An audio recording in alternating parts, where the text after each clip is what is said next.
Magandang araw nga pala sa inyo lahat. Maaga nga pala ako ngayon gumising para pumunta kila lola.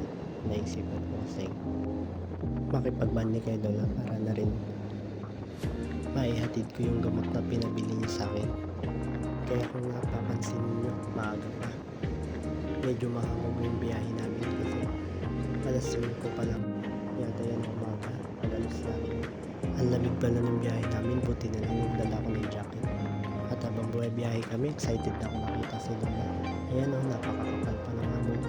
Kahit dito pa lang banda. Kasama ko nga pala dito yung kapatid ko, pati si mama. Yung isang katrabaho ko sumama rin. Gusto niya raw kasi makita yung lugar nila lola at ma-experience ko anong meron dun.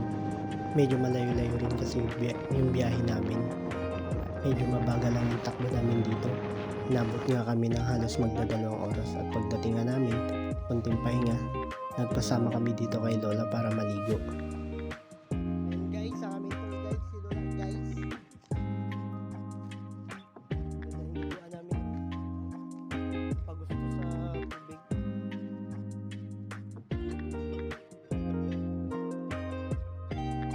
Sarap po ng ligo namin dyan eh. Sobrang lamig, nakaka-presko. Enjoy na enjoy kami magpipinsan.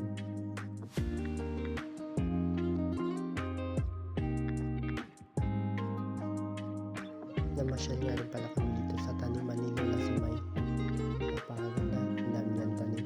Iba-iba, may kamote, may pununan, may mga saging.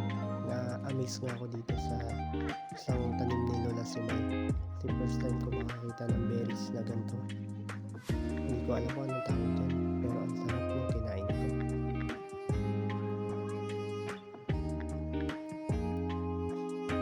Ang dami pa pala ng taniman ni Lola si May. May mga alaga din siya, hayop, mga manok.